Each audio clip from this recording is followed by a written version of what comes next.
Welcome to Doing the Work, a Naples Integrated Recovery podcast.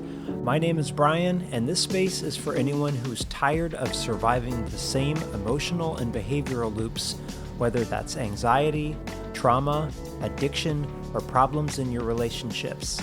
Around here, we cut the surface level advice and sugarcoating, no platitudes or bumper sticker wisdom.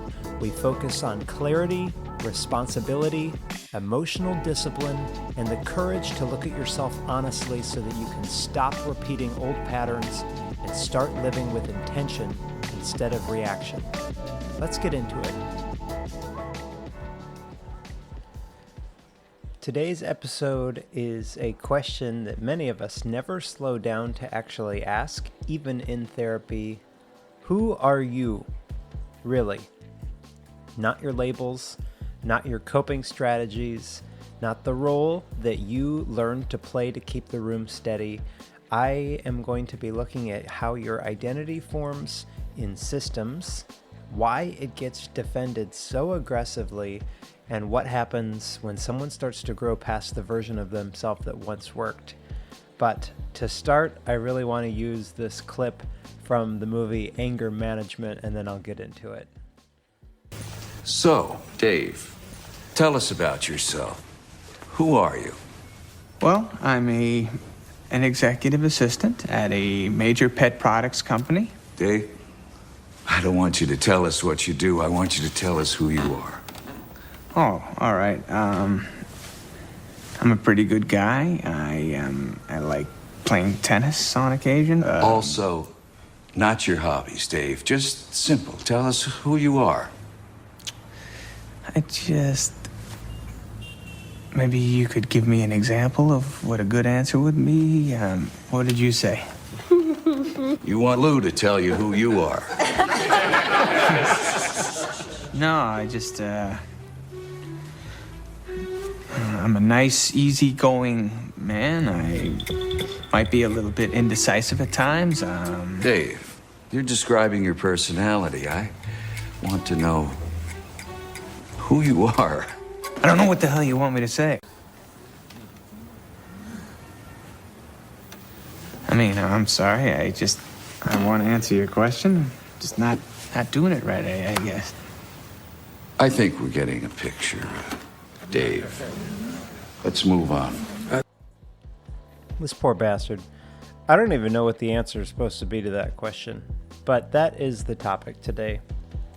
The position I'm going to defend today is there is no fixed you underneath experience. What feels like identity is the current configuration of your biology, your perception, your learning history, and your self-regulation or your nervous system regulation responding to the situation and condition that's right in front of you. When this configuration gets treated as your essence, movement can slow down or stop. And sometimes therapy reinforces this problem. Patterns are identified, diagnoses are applied, insight increases, then the work shifts towards managing what has been defined.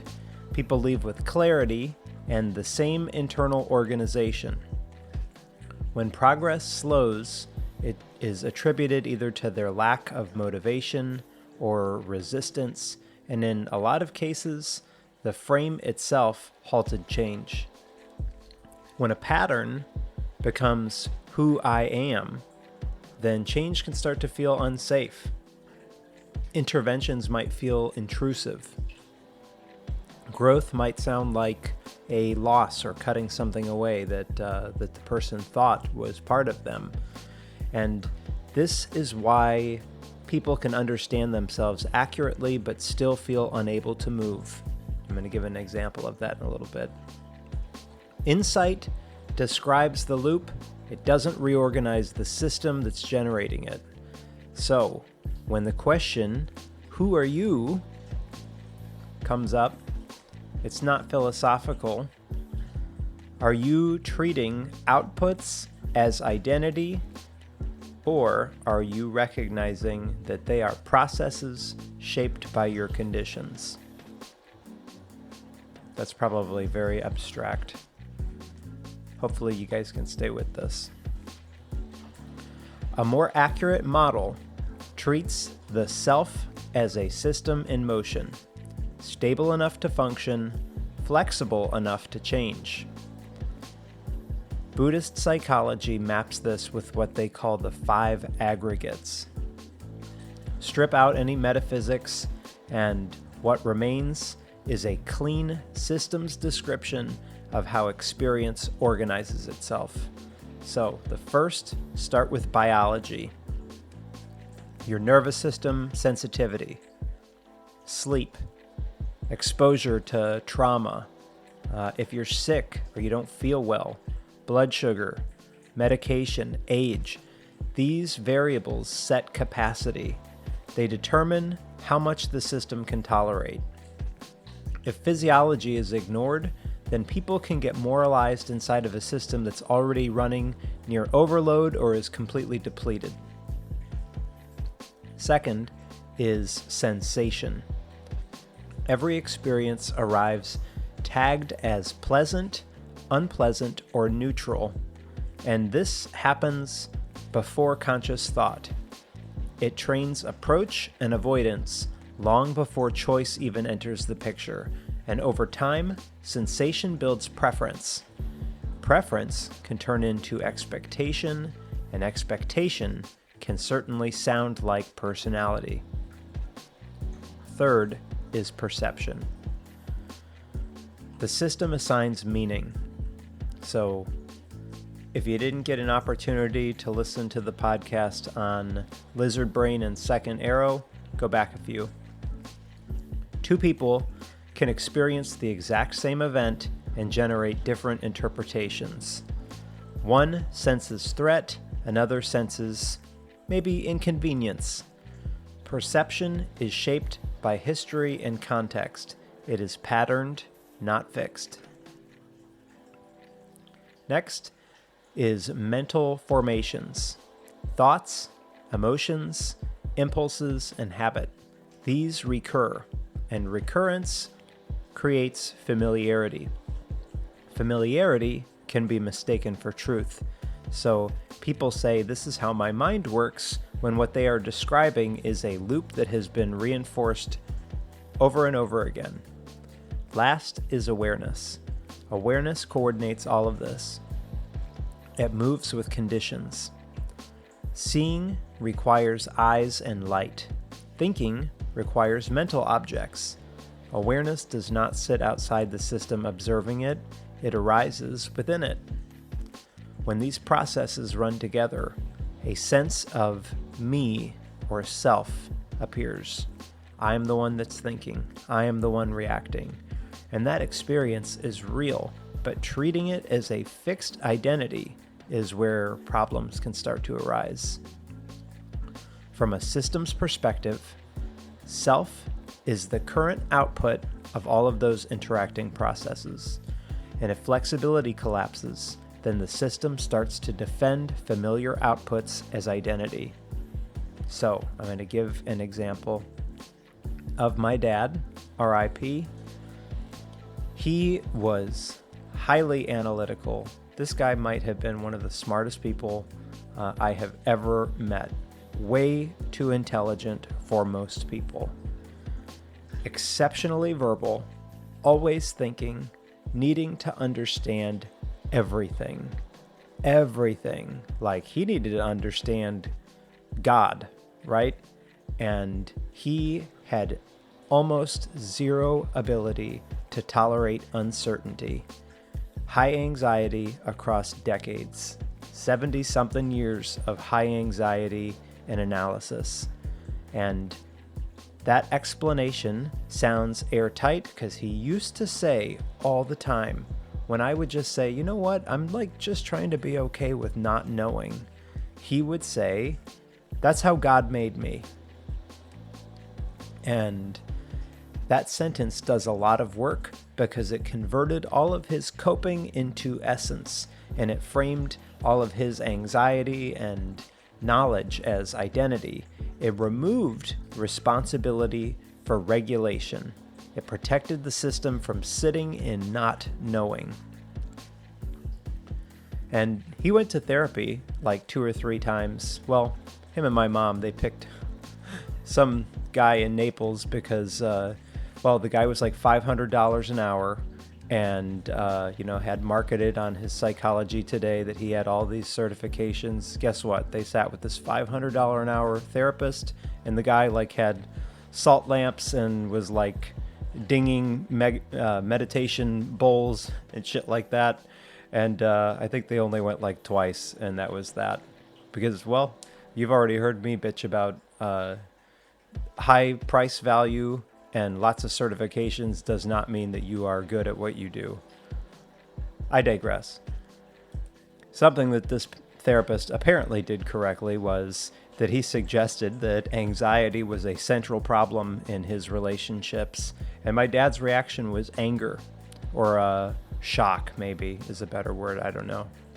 From the inside, for him, the anxiety wasn't the problem. Other people were the problem. Other situations were the problem. And his job or his sense of self was to analyze, explain, and articulate everything until it all made sense. But guess what? A lot of times it doesn't.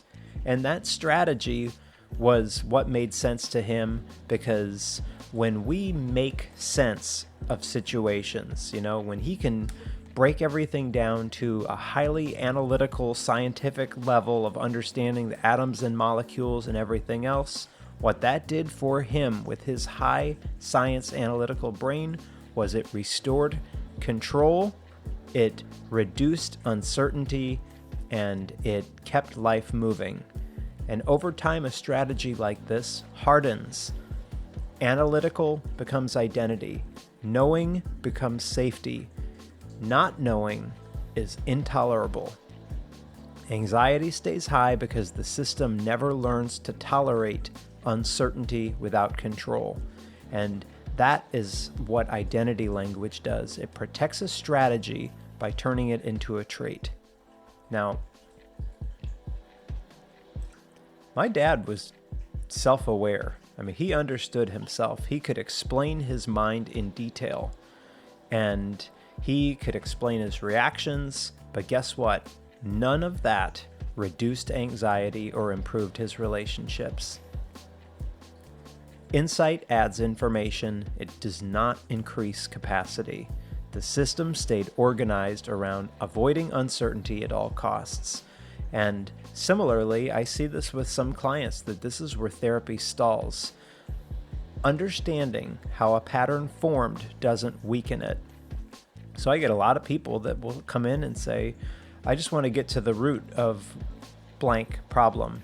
And often I'm able to do that in the first 15 minutes. Like, before I even know any details about your life, okay, you grew up in a house full of dysfunction. That's it. Yeah, dad was a drunk. Mom didn't do anything to protect you. Everybody normalized the chaos. There it is. There's the root. We figured it out. 15 minutes. And that doesn't change anything. Systems change when inputs change, when tolerance increases, and when regulation spreads across more channels. So, if anxiety is treated as, this is who I am, then the system defends it. When anxiety is treated as a response to a perceived threat inside of a limited regulatory bandwidth, then it becomes workable. Why this matters clinically. Identity language turns strategies into traits. Anxiety becomes essence instead of a response. Avoidance becomes someone's personality instead of their responsibility to regulate. Or sensitivity becomes weakness instead of tuning. And once this happens, therapy shifts into management. People say, accurately within that frame, I know why I'm like this, but I can't change it. And a systems view changes the job, because the goal isn't to fix a defective self. The goal is to increase flexibility in a system that learned to survive under specific conditions. Patterns stay understandable without becoming permanent. Responsibility remains without collapsing into shame. And when outputs stop being mistaken for essence, then movement can become possible. That foundation is incomplete on purpose because no system organizes itself alone. The self stabilizes inside of relationships. This is one of the main reasons why peer-led recovery is so important for people in the beginning when they don't have anything other than what they have been doing on repeat for 30 years. What looks personal often functions to keep a larger system ready. That's where identity hardens and where change starts to cost something. So that's where I'm going to move next with relationships. If the self was only an internal process, then change would be simple. Because we could just adjust our thoughts, do better to regulate our emotions, maybe build tolerance for things that we don't like, and then move on. And to some extent, we can do that. But that model fails because the sense of self does not organize itself in isolation. We stabilize inside of relationships. Long before anyone had language for personality or identity, the nervous system was learning how to exist around other people. What brought connection? What created tension? What escalated things? What made life smoother? These lessons were not taught explicitly. They were learned through repetition. And over time, these repetitions shape how the system organizes itself. This is easy to observe. The same person can feel relaxed with one group, but guarded with another. Haven't you seen this? You can be open in one setting and constricted in another, talking in one place, but silent in another. It doesn't mean that one version is fake and that the other is real. It means different environments are activating different configurations of the same system. Each configuration produces a slightly different version or sense of me. Like, for example, if I were to go hang out with my 3 super gay queen bottom friends, probably there's going to be a much more different version of me that is there than if I were to hang out with my 70-something-year-old mom's, 5 other super conservative Christian church friends, right? I mean, this is common sense. The mistake is assuming that one of these configurations represents the true self, while the others are distortions. In reality, all of them are responses to conditions. The same environment tends to trigger the same responses, and the same responses produce the same internal experience. After enough repetition, that experience starts to crystallize. So, this is where you'd hear, this is who I am with family, this is who I am at work, or this is who I am in relationships. Those statements feel true because they have been rehearsed and repeated for years, but they are just describing a pattern, not essence. Families matter here because they can often provide the most consistent repetition over time, not because families are uniquely damaging, but because often they are systems, stable systems. In every family, certain responses reduce friction. So I think I just gave an example of that. Others might increase it. People naturally gravitate toward what works. And so when I said like that certain responses reduce friction, maybe an example of this might be that I've been with my partner for 4 years, and my mom introduces him to one of her elderly friends as Brian's friend. That reduces friction, right? And the opposite of that, I had one ex that wore very provocative clothing. He wore women's high heel shoes and had long nails and long hair and all of that stuff. That is a perfect example of the increasing friction. This rarely happens through direct instruction. It happens implicitly. Staying calm keeps things from escalating. Sometimes being funny can reduce tension, being competent can prevent criticism, or disappearing can avoid conflict. Those responses work, so we repeat them, and eventually the response stops feeling like something that happens. It just starts feeling like who you are. But roles are functional, they're not accidental.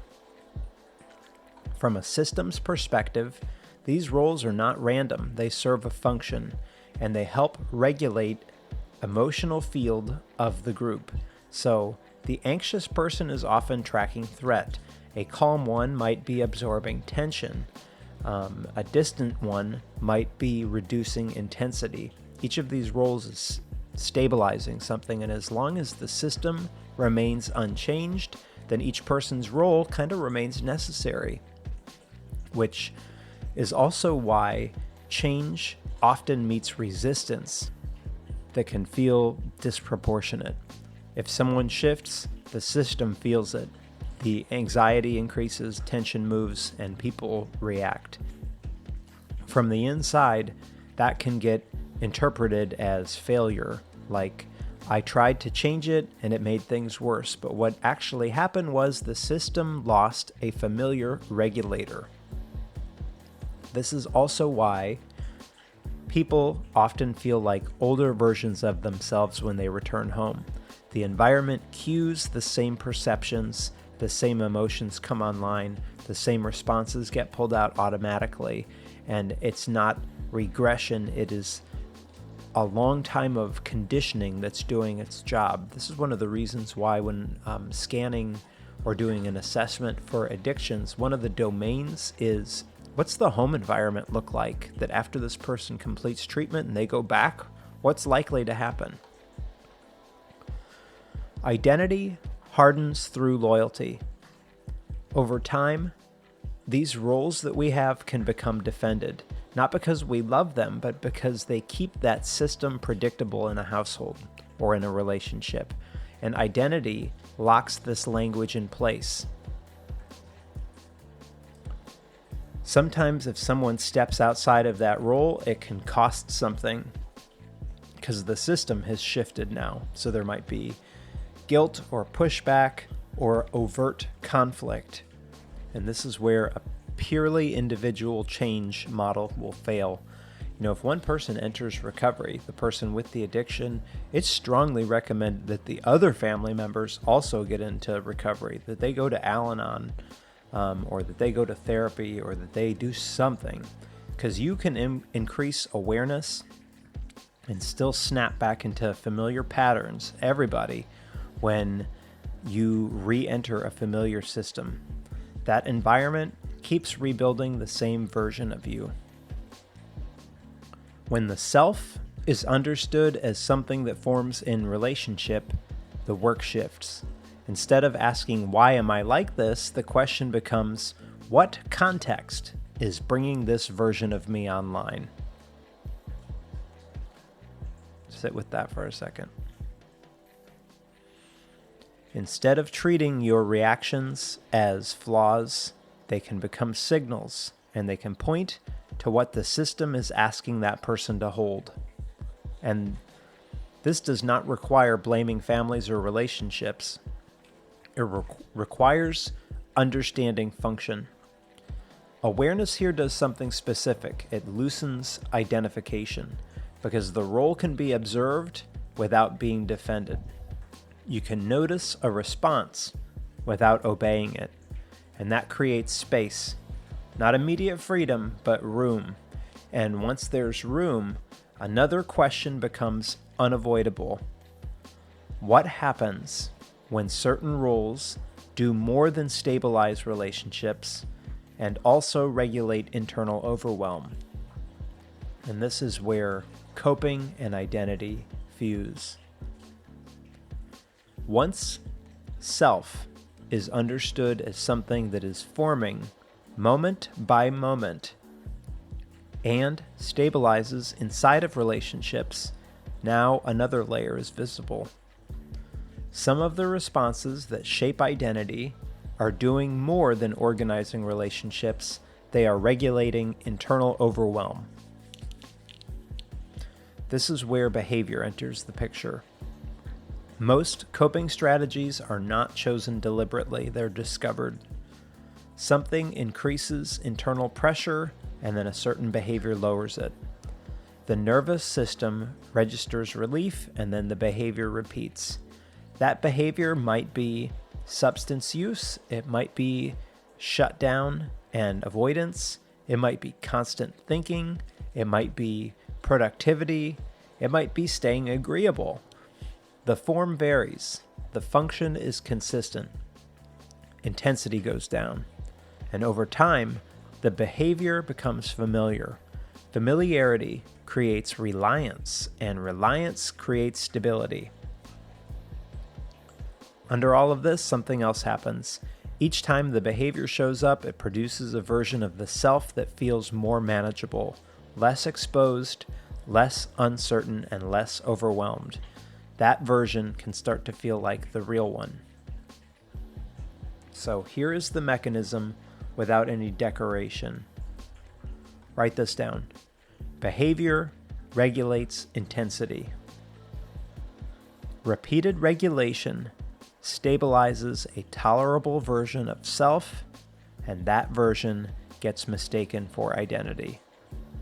That is how coping turns into who someone thinks that they are.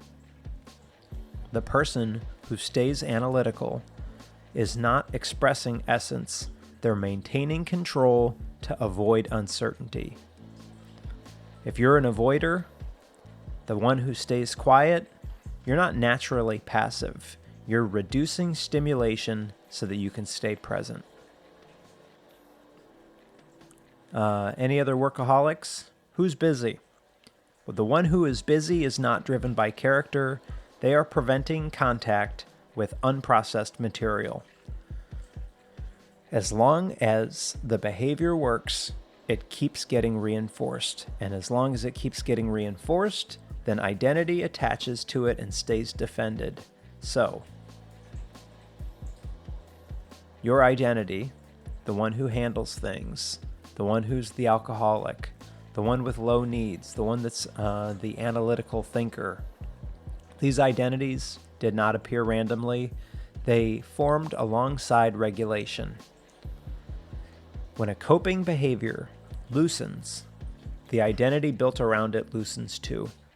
This is why change can feel destabilizing even if it's chosen. It might feel like emptiness, restlessness, being unanchored, or that something familiar is gone and nothing has replaced it yet. It can get misread as regression or failure or a sign that that behavior was necessary, but what is actually happening under that is actually much simpler. The system lost a regulator before capacity expanded elsewhere. Insight alone does not solve this. Understanding why behavior formed explains the past, but it does not provide a new way to handle the present and the intensity of the current moment. For the system to reorganize, something else has to take over the job that behavior was doing. So, if you were a drinker and you remove the alcohol, this is where you've got like that dry drunk, all we've done is taken away the quote-unquote medicine. So, what actually supports change? 3 things matter. First, awareness. Awareness allows the process to be seen as it unfolds. The urge appears, the tightening shows up, that familiar pull becomes noticeable, like, oh God, I just need to get to Publix and go get a couple of buzz balls and get out of this feeling. That observation interrupts automatic execution. Second is tolerance. And tolerance is capacity, not willpower. This is why most people cannot get sober by themselves. It is about ability to stay with an experience that might be an unpleasant experience slightly longer without collapsing or escaping. And this is why AA is so helpful, because if it was just that person alone, you're going to go back to what you were doing that worked for you. But if you can go to a meeting and get surrounded by other people who can help you stay sober and can help you regulate, you can build tolerance. And tolerance grows through repeated exposure that does not overwhelm the system. Third, which is where I just kind of started there, is support outside of that pattern. Regulation almost never stabilizes in isolation. Structure, relationships, and practices that settle the body all matter. This is the reason that 12-step programs work so well. The system needs additional channels to distribute the load. And as these supports come online, the sense of self can shift again. Not because identity is being redefined, well, in some cases it might be, but more because different experiences are now shaping it. Anxiety still appears, but it no longer defines the person. Urges still arise, but they don't immediately organize identity around them. And reactions happen, and they're noticed without being defended. There's no dramatic reveal here. No moment where the curtain comes back and self disappears. The shift is the story, who I am, loosens over time. The need to protect it decreases, and the systems gain room to respond rather than to repeat. This is close to what Buddhist psychology was pointing toward. The claim was never that self doesn't exist. The claim is that it keeps getting built alongside of experience.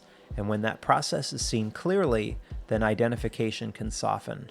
You don't fight self, you don't cling to it, you relate to it. And when the relationship to self changes, choice changes, not through effort or self-correction, but because the system now has options that it didn't have in the past. So when the question, what makes you, you, lands, it stops being about finding a description of that and can actually just become an in real-time inquiry, like what is happening right now producing this feeling of being me? What sensations are present? What perceptions are active? What reaction is organizing my behavior? And seen from this way, self now is no longer a fixed point. It's a process that can be observed as it forms. Patterns remain, history remains, preferences remain, but what drops is a belief that any of it is permanent. And that is where change can actually become possible. So, when people ask what doing the work actually means, this is it. It's not finding a better story about yourself. It's not about having perfect insight. It's not mastering your traits. Doing the work is recognizing that what feels like you is a system responding to conditions and staying present long enough to drop the confusing output for your identity. It is noticing when reaction shows up and choosing not to crown it as essence. It is tolerating uncertainty without immediately grasping for control. And it is letting familiar roles loosen, even if that costs your comfort, clarity, or approval. Doing the work is allowing the system to reorganize instead of you doubling down and defending on who you have learned to be. That's not comforting, it's not quick, but it is doing the work. Thanks for spending the time with me.